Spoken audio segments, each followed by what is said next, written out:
எத்தனை பேர் சொல்ல முடியும், நான் பொய்யே சொல்றது இல்ல, நான் கிறிஸ்துவுக்குள்ள உண்மையை சொல்றேன்? சொல்ல முடியுமா? சொல்ல முடியாது. ஏன்னா நம்ம வாயை தந்தாலும் எதை தான் சொல்றோம்? பொய் தான் சொல்றோம். அது நமக்கே தெரியுதா? இதை நம்ம ஒத்துக்கிட்டாலே நம்ம உண்மையான கிறிஸ்தவங்கன்னு அர்த்தம். நான் பொய் சொல்றேன் பாஸ்டர், நான் பொய் சொல்றேன் அப்படின்னு நம்ம ஒத்துக்கிட்டாலே நாம 100% பரலோக ராஜ்யம் போயிடலாம். ஆனா ஒத்துக்கவே மாட்டாங்க.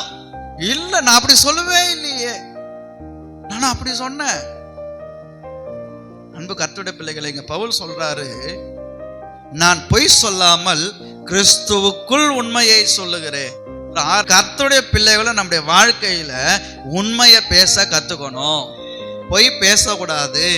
பொய்க்கு பிதா சத்துருவாய் இருக்கிறான். அப்ப நம்ம பொய் பேசணும்னா பிசாச மகிமைப்படுத்துறதா அர்த்தம். நம்ம உண்மையை பேசுவோம் அப்படின்னா நம்மை அழைத்த ஆண்டவரை மகிமைப்படுத்துறதா அர்த்தம். கிறிஸ்தவங்களுக்குன்னு ஒரு தகுதி இருக்குது. நம்மளை பார்த்தோன்னு சொல்லுவோம், ஏன்பா அவங்க கிறிஸ்டின்பா, பொய் சொல்ல மாட்டாங்க. ஆனா கிறிஸ்டின் தான் இப்போ ஏகப்பட்ட பொய் சொல்லி தெரியுறத யார் தான்? கிறிஸ்டின் தான்.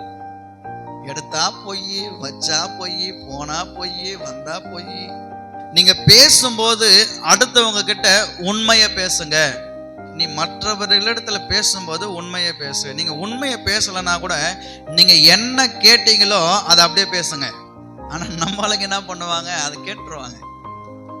இவங்க தியான நிலைக்கு போயிடுவாங்க. இதை எப்படி என்ன பண்ணலாம்? செய்ய வேண்டிய காரியங்கள் என்னவென்றால், அவனவன் பிறனோடே உண்மையை பேசுங்கள். கர்த்தருடைய பிள்ளைகள் மற்றவர்களிடத்துல பேசும்பொழுது உண்மையை பேச வேண்டும். பொய் உதடுகள் கர்த்தருக்கு அருவருப்பானது, உண்மையாய் பேசுகிற உதடுகளோ கர்த்தருக்கு பிரியம். அப்ப நம்முடைய வாயிலிருந்து என்ன வார்த்தை வரணும்? உண்மையான வார்த்தை வரணும்.